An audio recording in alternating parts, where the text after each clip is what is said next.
나갈 그 진도가 지난주 그 3번까지 했습니다. 17페이지 보시면 그래서 그 2과 4번 문제부터 교재를 하도록 하겠습니다. 2과 4번은 문제가 버가모 교회에 나타난 두 부류의 거짓 교사들의 가르침을 무엇으로 대적할 수 있을까요? 그러니까 저희가 버가모 교회의 상황을 봤을 때 두 가지 거짓 가르침이 있었습니다. 하나는 발람의 가르침이었고 또 다른 하나는 니골라당의 가르침 혹은 교리라고 할 수 있습니다.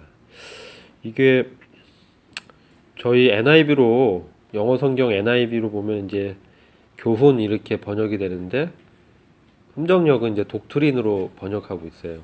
그러니까 교리. 그래서 이런 가르침이 교회 내에 교리화되어 있는 상황을 말씀하고 있다고 보여집니다. 그런데 이런 이 거짓 교사들의 가르침을 우리가 어떤 것으로 대적할 수 있느냐라는 거죠.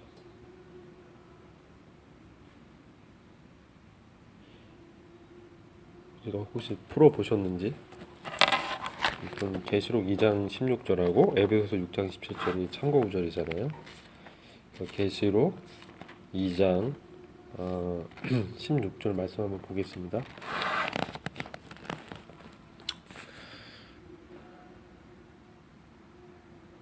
2장 16절은 여기 흠정역 성경은 보면요. 회개하라 그리하지 아니하면 내가 내게 속히 와서 내 입의 칼로 그들과 싸우리라 이렇게 말씀하고 있습니다. 그리고 에베소서 6장 17절은 우리가 잘 아는 말씀이에요. 에베소서 6장 17절 말씀을 같이 보겠습니다. 또한 구원의 투구와 성령의 검, 성령의 칼, 곧 하나님의 말씀을 가지고 이렇게 말씀하고 있어요. 이로 보건대 뭐라고 우리가 말을 할 수 있을까요? 하나님 말씀으로 할 수 있다. 발람의 가르침은 지난번에도 말씀드린 바와 같이 이 거짓 선지자를 얘기하고 있습니다. 거짓 교사, 거짓 선지자인데 이스라엘 백성들을 행음하게 해서 그제 하나님으로부터 멀어져 가게 한 그런 악한 이제 가르침인데, 그리고 발람 스스로가 또 이 세상의 재물에 마음을 뺏긴 거죠. 그래서 이러한 교훈을 이 계략을 이제 미디안 사람들에게 알려주고 자기는 이제 부를 이제 취한 것이죠. 그래서 신약에서는 이런 것들을 저희가 이 경건을 가장해서 이와 같이 자기의 사리사욕을 취하는 이런 것들을 말씀하고 있거든요. 그래서 오늘날에 이제 이런 부분들이 많이 나타나죠. 기독교계 내에서도 이 부패한 성직 제도라든지 이 재물을 이렇게 교회가 이 재물을 취하고 뭐 그런 부분들이 있습니다. 니골라당의 교훈도 보면 니골라당이 성직제의 효시거든요. 그럼 이런 것들이 왜 문제가 되냐? 왜 주님이 이것을 책망하고 교회 안에서 이런 것들을 내쫓을 것을 이제 교훈하고 있냐면, 이 특별히 니골라당 같은 경우는 우리 옛날에 카톨릭이라든지 구교를 보면은 사제들의 권한이 굉장히 많았어요. 그래서 사제들만이 성경을 이제 읽고 또 가르치고 그런 일을 이제 할 수 있고, 일반 평민들은 성경을 이제 접근도 못했죠. 그러니까 이 사람들을 통해서만 하나님의 말씀을 들을 수 있고 가르침 받을 수 있었단 말이에요. 그러다 보니까 심지어는 이 이제 카톨릭이 부패하게 되니까 자기네 그 교단의 재정을 채우기 위해서 이 면죄부를 이제 팔게 돼요. 그러니까 이걸 사면 죄를 면해 주겠다는 거죠.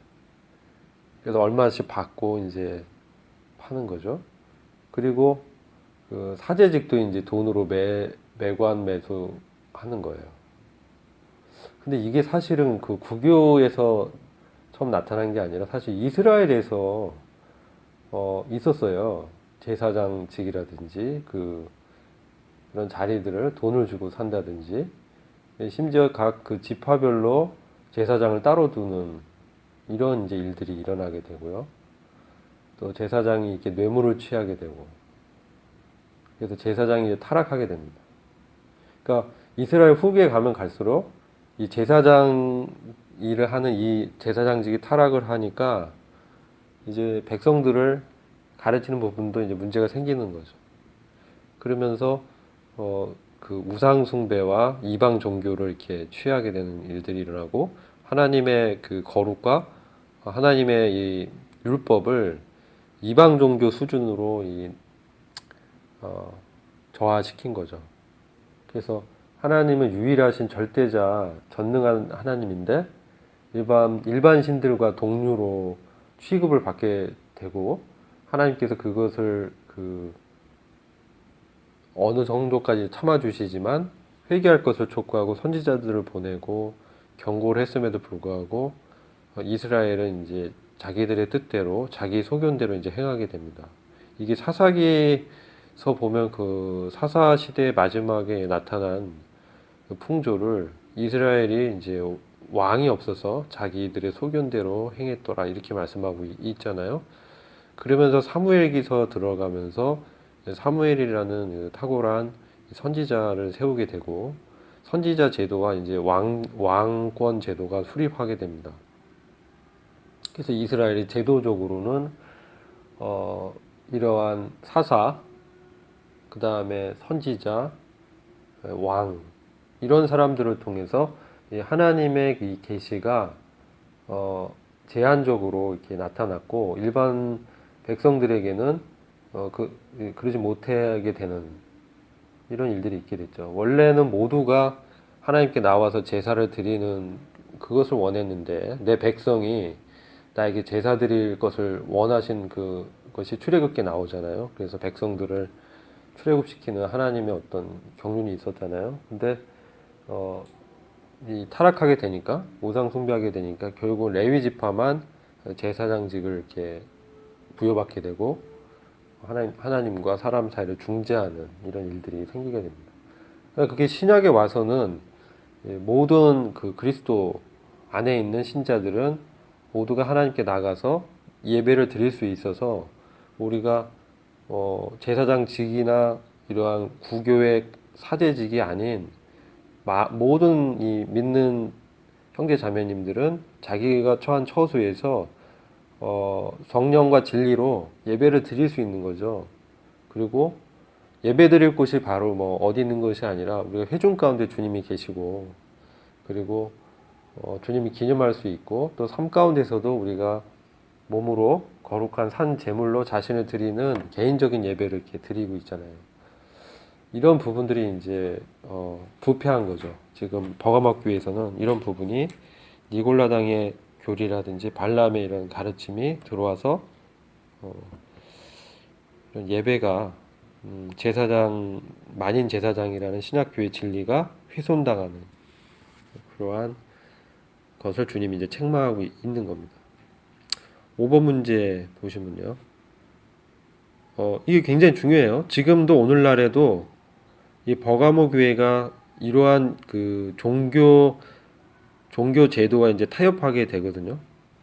버가모 교회 타협이 일어나고, 이것이 이제 오늘날에도 이제 일반 기독교에게 만연돼 있죠. 일반 기독교에서 신학교의 진리를 지킬 수가 없습니다. 왜냐하면은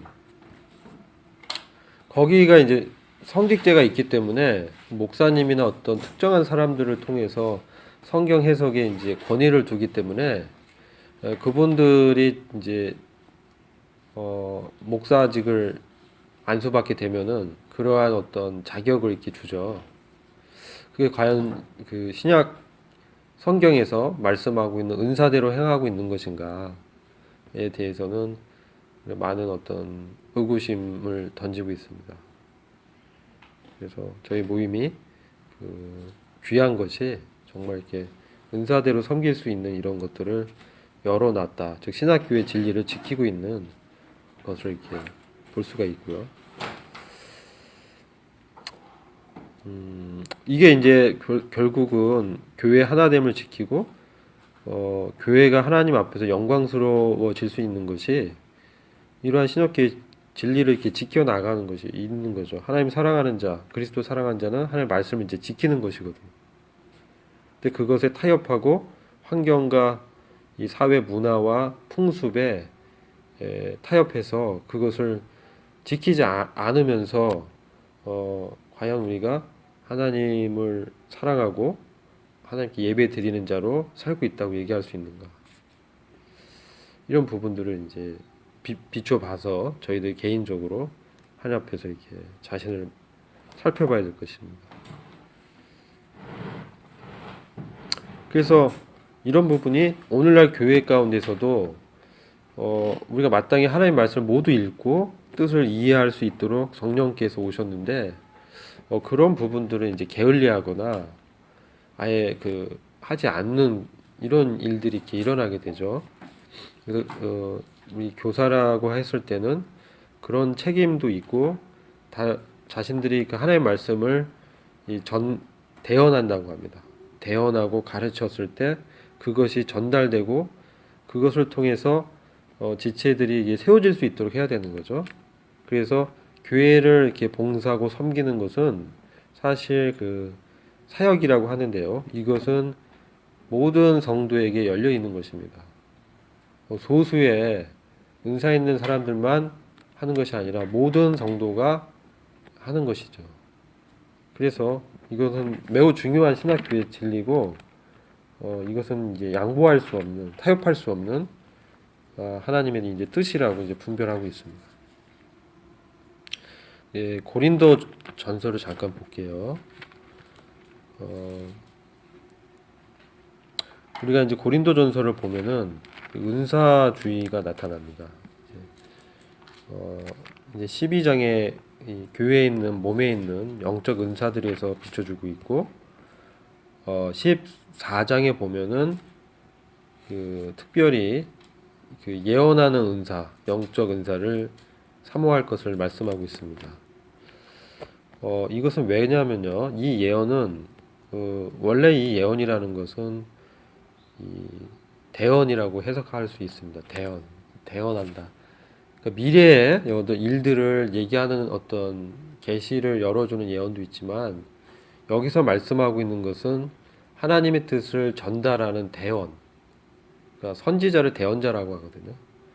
그런 은사를 사모하라고 하고 있어요. 이것을 봤을 때 이러한 대언하는 것은 이 교회 가운데 매우 이제 필요하고 모든 지체들이 사모해야 될 하나님께서 주시는 것이다라고 하고 있고요. 왜냐하면 이제 쭉 읽다 보면요, 모든 지체들이 하나님의 이 말씀을 서로 대언할 수 있도록 되어 있고요. 또 그것이 질서 있게 대언하도록 되어 있습니다. 그런 부분이 14장 31절에 되어 있어요. 이게 고린도전서 14장 31절에 너희는 모두 한 사람씩 대언할 수 있으니 모두 배우게 하고 모두 위로받게 하려 함이라. 그죠? 그리고 이 대언할 때는 이제 질서에 따라서 하게 되어 있습니다.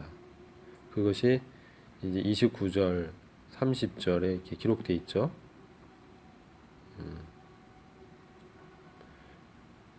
그래서 하나님의 이렇게 말씀의 이 계시가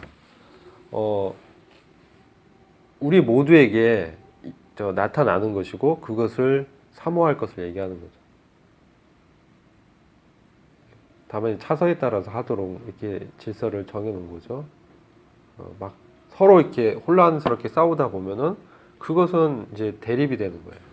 그것은 교회를 어지럽힐 수 있기 때문에 그래서 이제 존중하고 그리고 그 뜻에 대해서 서로 살피는 거죠. 말씀을. 그래서 이것은 맞고 이것은 우리가 같이 좀 교제할 만하다. 이것을 알 수 있습니다. 그래서 이것들을 한번 생각해 보실 부분이고요. 5번 문제 보겠습니다. 감추었던 만나란 무엇이며 이러한 만나를 취한 경험을 나누어 보시기 바랍니다. 계시록 2장 17절에 보면은 그 버가모 교회에 나오는 부분이죠. 이기는 자에게 내가 감추어진 만나를 주어서 먹게 하리라. 이게 어떤 것을 말씀하고 있을까요? 여기 보면 이제 비교할 만한 게 언약계에 담겨진 금 항아리가 있죠. 그 안에 만나가 감춰져 있습니다. 그렇다면은 이것의 의미와 관계 있다라고 우리가 알 수가 있죠. 그 언약계 안에 이 세 가지 그 물건이 있었는데 하나는 이렇게 만나고요. 다른 두 가지는 어떤 것이었죠? 아론의 쌍난 지팡이와 두 돌판, 십계명이 있습니다. 이것들이 상징하는 바가 어떤 걸까요? 이게 매우 중요합니다. 이것이 주어졌을 때 상황은 이스라엘 백성들이 불평하고 범죄했을 때 주어졌어요. 그것을 치유하고 회복시키고자 하는 하나님의 구원의 방책입니다. 그래서 만나 같은 경우는 이스라엘 백성이 이제 애굽의 풍요로운 음식, 뭐 부추, 고기들을 풍성하게 먹다가 광야에 떨어지니까 이제 먹을 거 없다고 이제 왜 우리를 이와 같이 오게 해서 굶어 죽게 하느냐고 모세와 아론을 비방했을 때 하나님께서 이제 이 만나를 내려주시잖아요. 그래 이게 만나라는 것은 어떤 겁니까? 먹는 음식이잖아요. 그래서 만나를 주신 이유는 이제 그 신명기 8장에 보면 만나가 계속 주어졌어요. 매일 딱 그 먹을 수 있는 양만. 더 취하면 그것도 썩어서 못 먹고. 근데 매번 이 만나가 똑같이 주어지니까 이거를 뭐 볶아 먹기도 하고 여러 가지 요리를 이렇게 했단 말이에요. 근데 매번 그러니까 이렇게 질리잖아요, 사람들이. 그러니까 이제 고기도 원하게 되니까 이제 메추라기 세 때를 보내서 고기를 취해서 먹기 이제 하시잖아요. 근데 이제 그 이후에 먹는 중에 그 이스라엘 백성이 심판을 받아요. 그래서 많은 수가 죽게 돼요. 그죠? 그러니까 이런 하나님의 경륜을 이렇게 살펴보면은 하나님은 그들이 불평할 때 그들이 그런 또 아론의 권위를 이제 그 다른 사람들이 질시하고 아론과 모세만이 뭐 하나님께 나아가냐라고 뭐 그 고라지파라든지 다단 아비람이 또 당을 지어서 대적했잖아요. 이런 일들도 있었고 또 아론의 제사장직에 대해서도 이제 문제를 삼았을 때 하나님께서 아론의 지팡이 다른 각 11지파의 지팡이를 다 취해서 넣었을 때 아론의 지팡이에만 이제 싹이 났다는 거죠. 생명력이 있다는 거죠. 죽은 나무에서 싹이 나는 건 부활을 상징한다고 하잖아요. 근데 그들이 권위에 대한 대적, 하나님을 이렇게 하나님의 뜻을 거스르는 것들에 대해서 이렇게 하나님이 방편을 이렇게 보여주는 거죠. 십계도 마찬가지고요. 십계명 내릴 때 그들이 금송아지 신 만들어서 막 춤추고 그 앞에 절하고 그랬잖아요. 그랬을 때 그 두 돌판은 깨어졌습니다. 모세가 던져서 깨버렸어요. 하나님이 쓰신 그 돌판을. 그리고 이제 두 번째 돌판이 또 제정되는데 그때는 이제 피 흘림의 제사가 제정됩니다. 그래서 이것은 하나님께서 범죄한 이스라엘 백성을 긍휼히 여기셔서 율법을 제정하는 것을 상징적으로 이렇게 나타내주고 있거든요. 그래서 이러한 이제 언약궤에 담겨진 세 가지 물건 안에는 하나님의 심판과 이 구원의 방편이 이 두 가지 의미가 다 담겨 있습니다. 근데 특별히 여기 보면 감추어진 만나. 이것은 어떻게 우리가 이제 이 상징을 해석하고 우리 삶에 적용할 수 있는가? 이것의 이제 영적인 의미가 뭐냐는 거죠. 형제님, 영적인 의미를 어떻게 생각하십니까?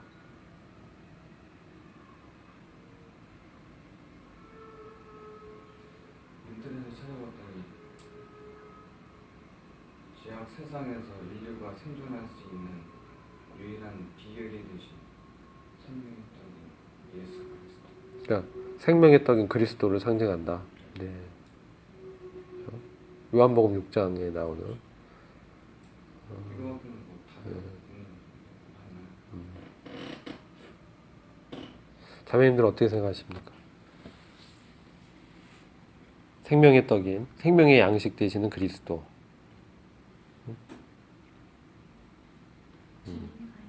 주님과의 교제, 깊은 교제. 이제 감춰졌다고 하니까, 맞아요.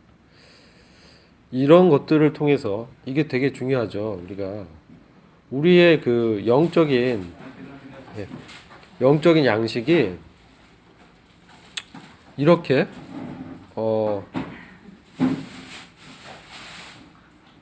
보이는 만나는 그 이스라엘 백성에게 이 국한에서 이렇게 했지만 정말 생명의 떡으로 오신 형제님 말씀하신 것처럼 감사합니다. 생명의 떡으로 오신 이 예수 그리스도와의 이 교제 이것을 통해서 우리가 영적인 양식을 공급을 받을 수 있다는 거죠. 이런 경험을 우리가 맛보게 됐을 때는 정말 하나님 말씀을 귀히 여기게 되고 정말 거기 나타난 주님께 정말 우리가 마음을 드리고 그분을 우리가 사모하고 말씀을 통해서 그분의 뜻을 이제 알기로 이제 원하게 되는 거죠. 굉장히 이렇게 중요하다고 생각이 됩니다. 6번 문제 이제 보겠습니다. 천년 왕국에서 주님과 함께 다스릴 권세를 받을 사람들은 어떤 사람들인가요? 그래서 시편 2장 8절 9절 잠깐 보시겠습니다.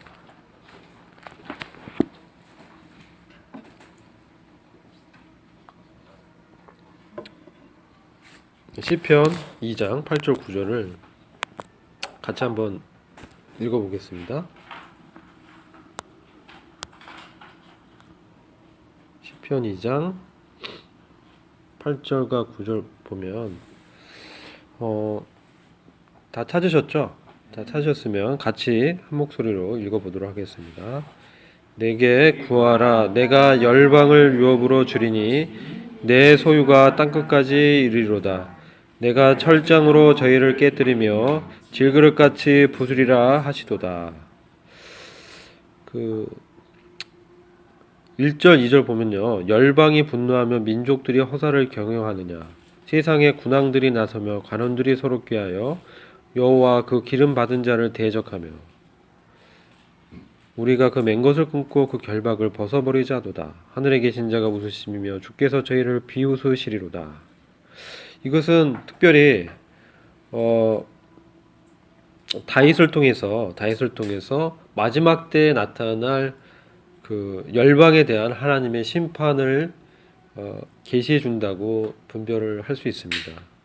그래서 마지막 때에 이 열방이 이방 나라들이 이방 민족들이 여기 보면 하나님과 그 기름 받은 자 그리스도를 대적하게 되는 일이 일어나는 것이죠.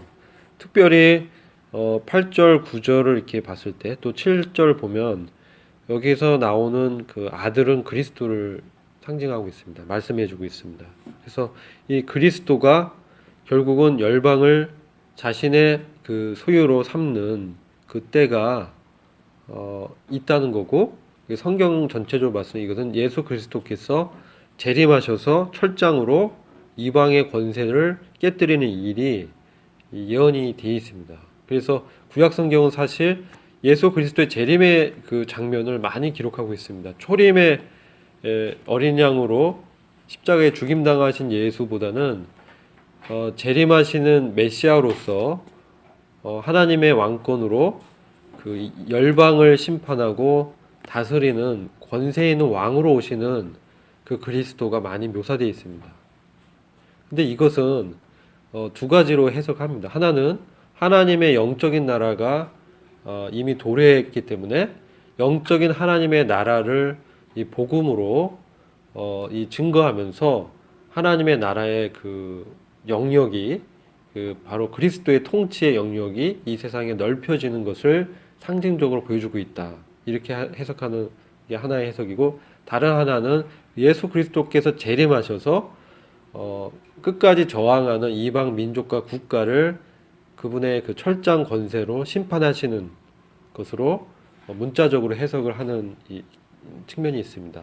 저는 이 두 부분이 저희들이 다 영적 의미를 취할 수 있다고 믿습니다. 하나는 지금 교회 시대에 우리의 복음이 증거돼서 이 영적으로 이미 패한 마귀의 권세가 이미 십자가에서 깨졌는데, 그런 측면에서 그리스도의 복음의 능력이 이 세계의 만방에 이렇게 증거되는, 그것을 이제 영적으로 이렇게 교훈을 얻을 수 있고요.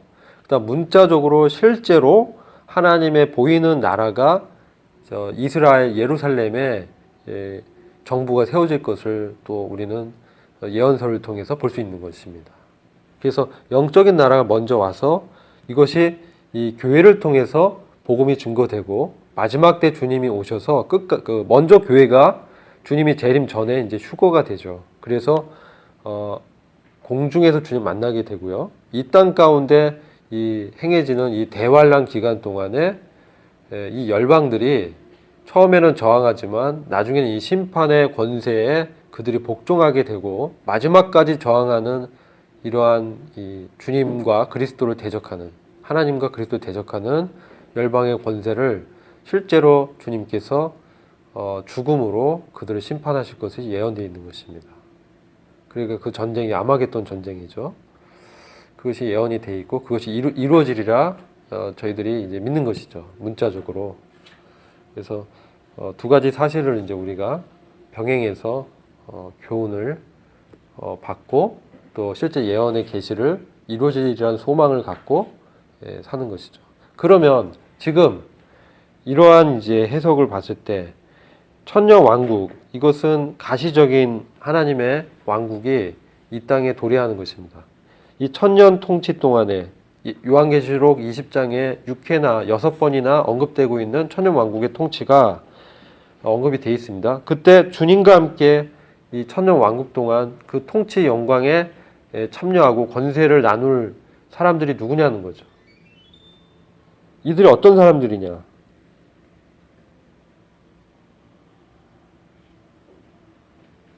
어떤 사람들이죠? 여기 그 쭉 참고 구절들을 제가 열거해 놨는데요.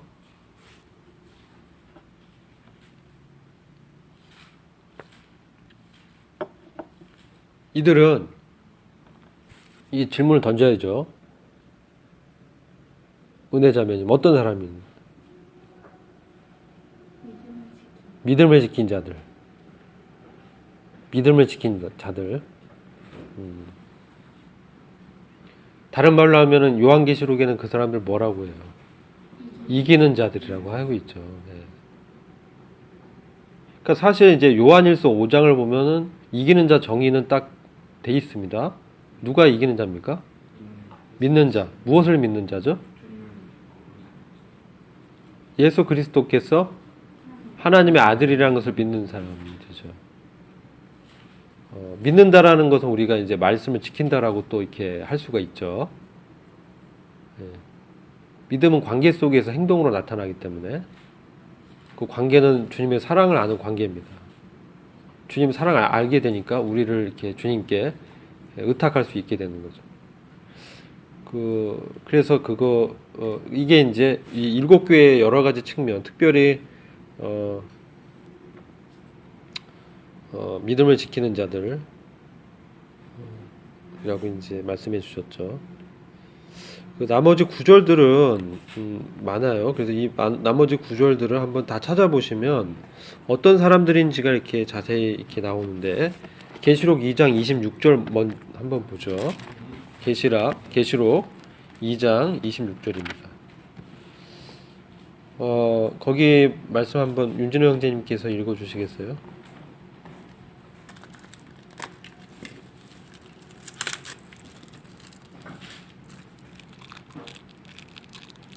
이기는 자와 끝까지 내 일을 지키는 그에게 만국을 다스리는 원세들이 여기서 이기고 나의 일들을 끝까지 지키는 자인데 주님의 일들이 어떤 일들일까요? 주님의 일. 네. 하나님의 일은 하나님을 믿고 다른 자들, 그죠?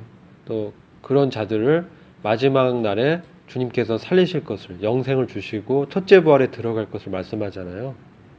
그러니까 믿음을 지킨다라는 것은 하나님의 뜻대로 이렇게 순종하는 게 나타나게 돼 있죠. 그런 측면에서 이렇게 저희들이 봐야 될 것 같습니다.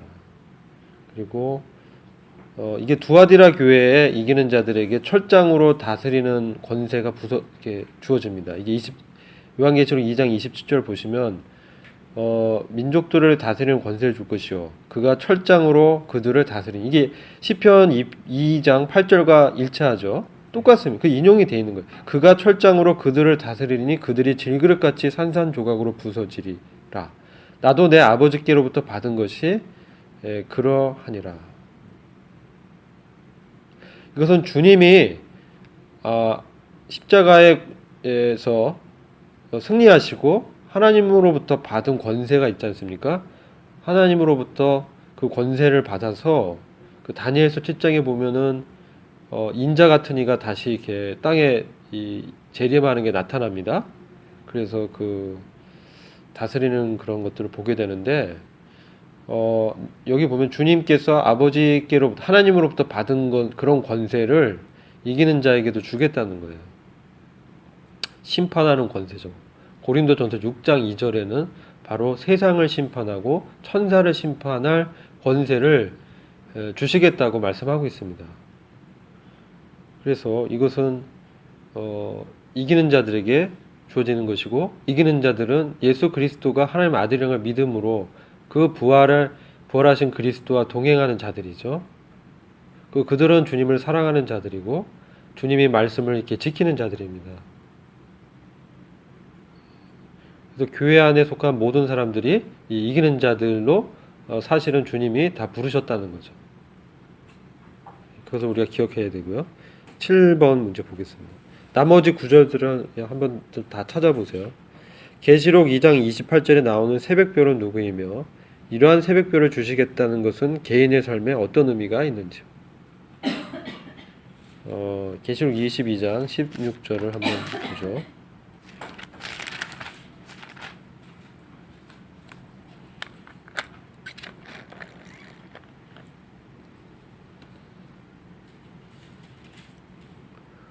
여기 한번 이 두리 자매님이 큰 목소리로 읽어주시겠어요?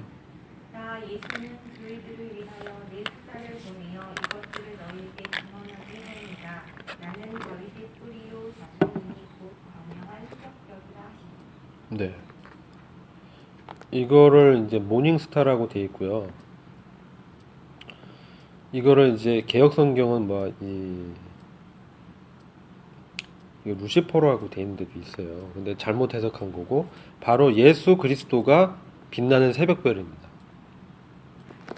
그리고 이걸 볼 때 우리가 좀 기억나는 부분이 있으시죠? 베드로 전서 볼까요? 베드로 전서 보면 제가 지금 베드로 후서입니다. 죄송합니다. 베드로 후서 1장입니다. 19절이죠.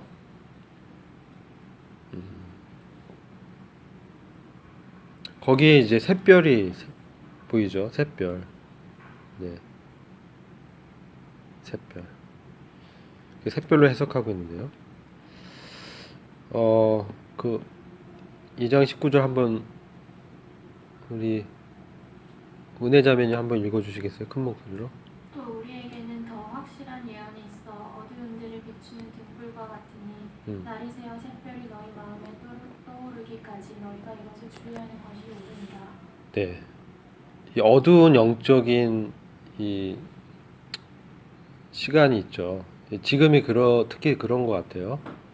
지금 말세이고 말세 중에서도 마지막 때 주님의 재림 임박한 때입니다. 이 어두운 영적인 암울한 이런 시대에 빛나는 어떤 샛별이 떠오른다는 거죠. 그래서 그것이 19절 확실한 예언의 말씀이 있고 날이 새서 샛별이 너희 마음에 떠오르기까지 주의할 것을 이 말씀에 이것은 바로 한편에서는 바로 예수 그리스도께서 재림하는 그 시기가 얼마나 영적으로 어두우냐 지금이 그렇고요. 그리고 그 주님을 샛별 같은 주님을 우리가 바라봤을 때 예언되어진 말씀은 무엇입니까? 그것은 바로 이렇게 17절 베드로전서 17절 1장 10절 보면 아들이 아버지로부터 존귀와 영광을 받으셨고 그런 부분들을 베드로가 증언하고 있는 부분이죠. 그래서 하나님 그 예수 그리스도 아들의 영광 이런 것들을 이렇게 베드로가 봤어요. 그리고 정말 이건 확실한 것이다 라고 얘기하면서 바로 주님께서 이런 영광을 받으셨고 그리고 주님의 재림하실 때는 우리가 이것을 더 확실하게 볼 수 있다는 거죠. 그래서 우리 예언의 말씀의 이 가치가 얼마나 중요한가. 이것은 우리가 재림하신 주님에 대한 소망을 우리 안에 밝혀주고요. 바로 그 주님이 정말 새벽별같이 오실 거기 때문에 지금 현 시대에서도 영적으로 어두운 이 시대에도 주님의 그 비춰주는 빛으로 인해서 우리가 시험을 이기고 주님의 영광을 바라볼 수 있는 것입니다. 얼마나 중요한 것입니까?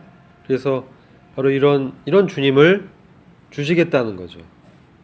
그리고 개인적으로는 이렇게 베드로전서 1장 15절부터 21절까지 나타난 마지막 시대의 확실한 예언의 소망, 이 말씀의 의미를 우리 개인의 삶에 비춰줄 수 있다고 적용할 수 있습니다. 여기까지 이제 저희가 문제를 같이 풀었고 3장의 이제 사대교회 부분을 교제하면 오늘 시간이 다 맞춰질 것 같습니다. 이제 3장은 사대교회와 빌라델피아 교회와 라오디게아 교회의 영적인 상태를 저희에게 교훈해 주고 있습니다. 먼저 성경 요한계시록 3장 말씀을 같이 나눠서 읽겠습니다. 3장 1절부터 6절까지 한 절씩 이렇게 돌아가면서 읽도록 하겠습니다. 제가 1절부터 읽겠습니다. 사대교회 사자에게 편지하기를 하나님의 7영과 7뼈를 가진 이가 가라사대 내가 내 행위를 아노니 내가 살았다 하는 이름은 가졌으나 죽은 자로다. 너는 일깨워 그 남은 바 해결한 것을 굳게 하라. 내 하나님 앞에 내 행위에 온전한 것을 찾지 못하였느니 그러므로 내가 어떻게 받았으며 어떻게 들었는지 생각하고 지켜 회개하라. 만일 일깨지 아니하면 내가 도둑같이 이르리니 어느 때에 내가 이르는지 내가 알지 못하리라. 그러나 사대에 그 옷을 더럽히지 아니한 자 분명히 내게 있어 흰옷을 입고 나와 함께 다니니 그들은 합당한 자가 아니라 이기는 자는 이와 같이 흰옷을 입을 것이요 내가 그 이름을 생명수로 결코 지지 아니하고 그 이름을 내 아버지 앞과 그 천사들 앞에서 시인하리라. 귀 있는 자는 성령이 교회들에게 하시는 말씀을 들을지어다. 아멘. 네, 감사합니다. 딱 6구절이네. 이제 사대교회의 영적인 상황 1절에 보면은 가장 극명하게 나타나 있습니다. 어떤 상태죠? 1절에 나타난 사대교회 상태가 살았다의 하나님을 받았으나 죽은 줄. 굉장히 심각하죠. 예. 겉으로 이렇게 이름을 봤을 땐 살아있다라는 것인데 실상은 이제 주님이 판단은 죽은 자라는 거예요. 영적으로 죽어 있는 교회라는 거예요. 매우 심각한 영적인 상태입니다. 그리고 이제 교회의 영적인 상태에 비추어서 항상 우리가 요한계시록의 7교회를 볼 때는 주님은 어떻게 나타나고 있는가, 이게 중요합니다. 은혜 자매님, 1절에 주님은 어떤 주님으로 나타납니까? 주님은 7영과 7별을 가지셨습니다. 예. 성경에서 하나님의 7영이라고 하면 이것은 어떤 것을 말씀하죠? 성령님이죠. 예. 그리고 성령은 사실 이제 교회 시대에 이 교회를 이렇게 도우면서 주님을 조명해 주죠. 성령은 철저히 주님을 조명해 주고 있습니다. 그리고 7별을 가졌다. 이것은 우리가 7별의 비밀은 우리 1장에서 봤죠. 1장의 7별의 비밀은 7교회의 사자들입니다. 1장 20절에 보시면, 그래서 7교회의 사자들이고요. 사자는에 대한 해석은 여러 가지가 있습니다. 천사란 해석, 목사란 해석, 인도자라는 해석, 이렇게 있습니다. 근데 제가 이제 말씀드린 신약교회에는 단수의 인도자가 없죠. 신약교회 인도자는 복수 리더십입니다. 그래서 사자는 교회에 책임 있는 성도들을 말씀합니다. 교회에 책임 있는 성도들을 여기서 갖고 있다라는 거죠. 주님이 그들을 지배하고 소유를 하고 있다는 거죠. 주님은 교회를 이와 같이 소유하고 있는 분을 권세를 있고요, 소유권이 있고, 주님이 교회를 피로 사셨잖아요. 그러니까 교회는 주님의 것입니다. 그리고 그 교회 안에 7영이 있다는 거예요. 하나님의 7영의 운행하심이 있다는 것이죠. 성령의 살아있는 역사가 있고, 지금 근데 사대교회는 그런 것들이 죽어 있다는 거죠. 죽었다는 건 활동하지 않는다는 거죠. 즉 그리스도의 조명하는 성령의 활동이 없다라는 거예요. 교회 가운데 딱딱하게 죽어 있다는 거죠. 그런 영적인 상태입니다. 그러나 겉모습은 살아 있어요. 즉 교회의 타이틀은 있어요. 근데 그 안에 이 성도들은 영적으로 주님의 성령의 이 인도함 가운데 있지 못하다는 거죠. 그리고 이 주님께서 그 7별을 가진 이라고 이렇게 말씀하고 있잖아요. 바로 이 영적인 책임 의식을 갖고 있는 이 성도들이 부족한 거죠. 문제가 있는 그런 상태입니다. 2절 보겠습니다. 너는 일깨어서 그 남은 바 죽게 된 것을 굳게 하라.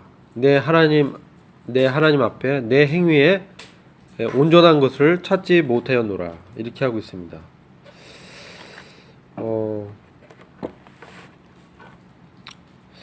이게 흠정역에는요, 깨어 있으라 이렇게 말씀합니다. 깨어 있으라. 예, 이 깨어 있어라. 그럼 지금 이 사대교회의 상태는 어떤 것입니까? 잠자고 있는 것이죠. 깨어 있어라. 여기 영어로는 be watchful, 경계해라. 졸지 말라. 지금 시대는 바로 아주 어려운 영적 암울한 시대에 있는데 깨어있지 않으면 죽어간다는 거예요. 그래서 남아있으나 죽어가는 것들에게 힘을 돋우어 주라. 이렇게 흠정역은 해석을 하고 있습니다.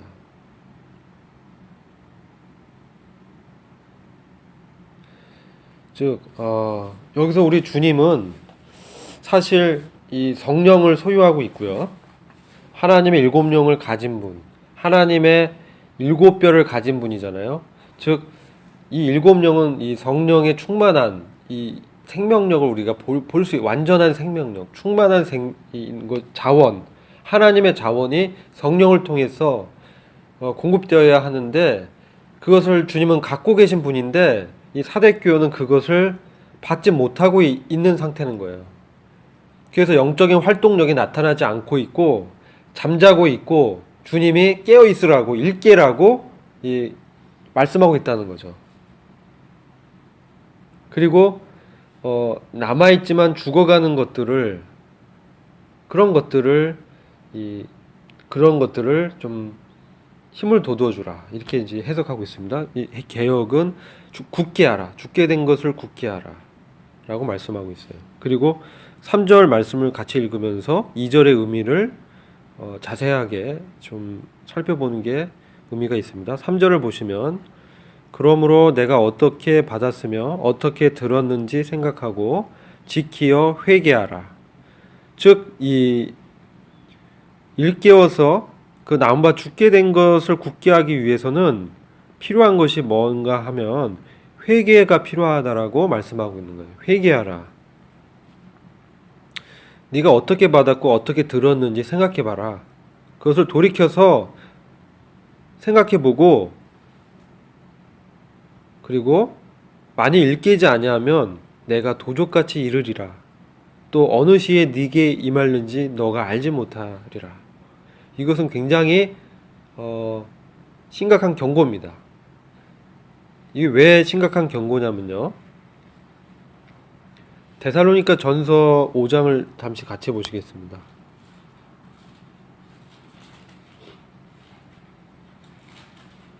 거기서는 주님의 날의 때와 시기에 관해서 말씀해 주고 있습니다. 형제들아, 때와 시기에 관하여는 너희에게 쓸 것이 없음은 주의 날이 밤에 도적같이 이룰 줄을 너희 자신이 자세히 알미라. 주의 날의 그 때와 시기는 도적같이 이른다라고 말씀하고 있어요. 그래서 알지 못한다는 거죠. 안다면 도적이라고 표현하지 않았을 텐데 방비하기 어려운 겁니다. 그래서 이런 시기는 3절을 보면 저희가 편안하다, 데살로니가전서 5장의 3절입니다. 평안하다 안전하다 할 그때에 잉태된 여자에게 해상 고통이 이름과 같이 멸망이 호련히 저희에게 이르리니 결단코 피하지 못하리라. 형제들아, 너희는 어두움에 있지 아니하매 그날이 도적같이 너희에게 임하지 못하리니 너희는 다 빛의 아들이요 낮의 아들이라. 우리가 밤이나 어두움에 속하지 아니하나니 그러므로 우리는 다른 이들과 같이 자지 말고 오직 깨어 근신할지라. 자는 자들은 밤에 자고 취하는 자들은 밤에 취하되 우리는 낮에 속하였으니 근신하여 믿음과 사랑의 흉배를 붙이고 구원의 소망의 투구를 쓰자. 하나님이 우리를 세우심은 노하심에 이르게 하심이 아니요 오직 우리 주 예수 그리스도로 말미암아 구원을 얻게 하신 것이라. 예수께서 우리를 위하여 죽으사 우리로 하여금 깨든지 자든지 자기와 함께 살게 하려 하셨느니라. 이 말씀을 우리가 이 사대교회 영적인 상태에 적용해서 교훈을 얻을 수 있습니다. 지금 주님은 하나님의 7영을 갖고 계시며 하나님의 사자들에 대한, 책임 있는 성도들에 대한 소유권을 다 갖고 계신 분인데 이런 것들이 부족한 거죠. 그래서 지금 너가 어떻게 구원받았고 어떻게 말씀을 들었는지 좀 생각해봐라. 그리고 회개해라. 돌이켜라. 지금 이 사대교회는 겉모습은 살아있는 모습이라는 거예요. 그런 행위의 모습들이 있다는 거죠. 근데 실제 생명력은 없는 것입니다. 그래서 참 여기서 왜 이게 심각하냐면, 왜 우리가 주의를 기울여야 하냐면, 요한계시록 3장 3절의 후반부의 말씀은 마치 도적같이 임하는 주님을 대면할 사람이 사대교회에 있기 때문에 사대교회 안에는 이 세상과 같은 대우를 받을 사람들이 섞여 있음을 우리가 그런 교훈을 경계로 받게 되는 거죠. 왜냐하면은 형제들은 낮에 속해 있고 그리고 도적같이 임하는 그 주님을 대변하지 않습니다. 분명히 데살로니가 아까 저희가 읽은 5장 1절부터 10절을 통해서 그것을 알 수 있습니다. 근데 여기 사대교회에 있는 사람들 중에는 도적같이 임하는 주님을 만나는 불행한 사람들이 있다는 거죠. 이것은 두 가지로 해석할 수 있습니다. 하나는 그들이 실제로 거듭나지 않았는데 교회에 들어와 있다라는 하나의 측면이 있고요. 또 다른 하나는 그들의 영적인 상태가 주님의 재림을 기다리지 않고 이와 같이 마음이 딱딱해 있고 죽어있는 영적인 상태에 있는 영적으로 침체되고 영적으로 매우 미성숙한 이 성도들이 주님의 재림을 인식하지 못하고 있다라는 것이죠. 잠자고 있는 성도들이 있다는 것입니다. 전 이 두 가지가 다 해당이 된다고 보고 있습니다. 그래서 이러한 것에 우리가 교훈을 얻어야 된다는 거죠.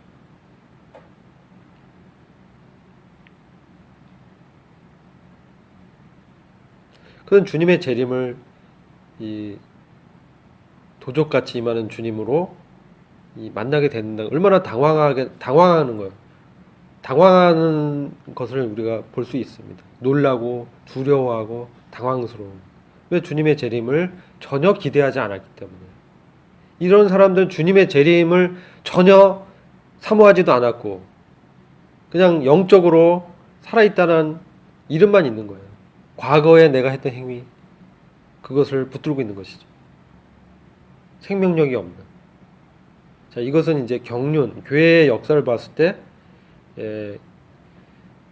그 종교 개혁을 일으킨 루터 교회가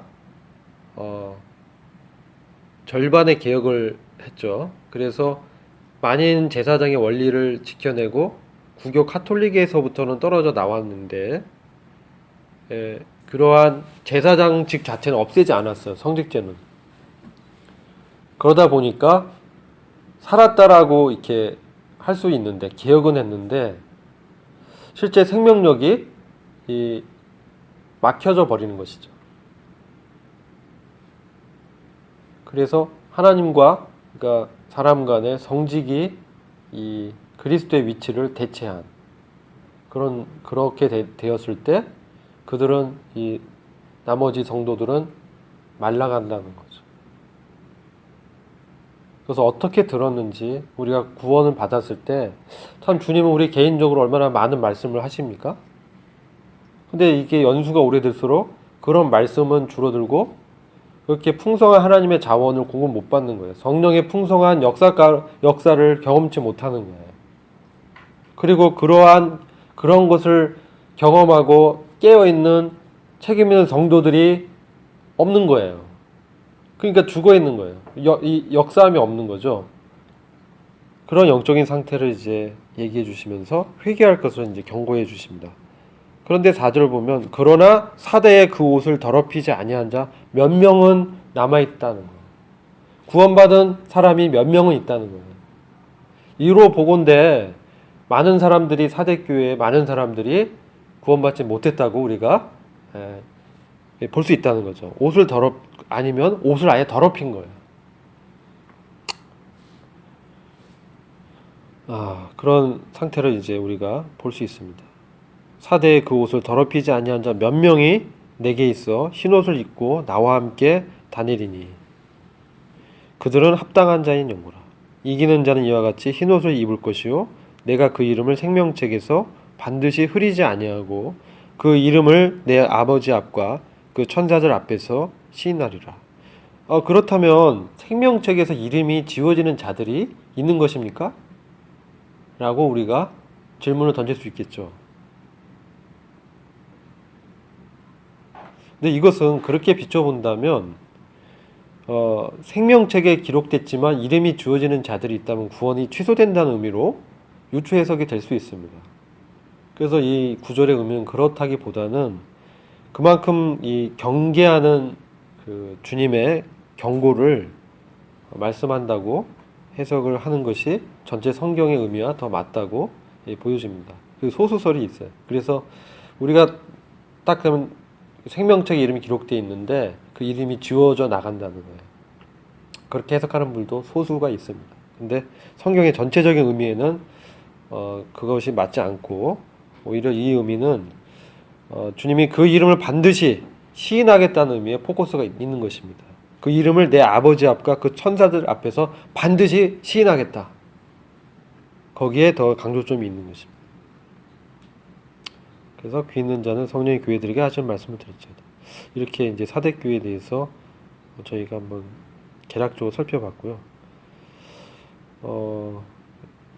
오늘날의 이제 개혁교회가 그 종교개혁 이후에 생명력을 점점 잃어가고 있다라는 것을 우리는 이 주변의 기독교계의 영적인 실상을 보고 교훈을 얻습니다. 또한 저희들도 우리가 처음 받은 구원의 의미를 잃어간다면 우리도 딱딱해지고 주님과 관계가 소원해지고 우리 안에 성령의 역사함이 나타나지 않게 되고 우리가 주님의 일에 깨어있지 못하니까 책임감도 못 느끼게 되는 거죠. 그런 이제 영적인 그 상태를 우리도 그럴 수 있다. 이렇게 경계의 교훈을 얻습니다. 오늘은 이제 여기까지 좀 보고요. 다음 주에는 저희가 빌라델피아와 라오디게아 교회와 문제를 같이 좀 풀어보는 시간을 갖도록 하겠습니다.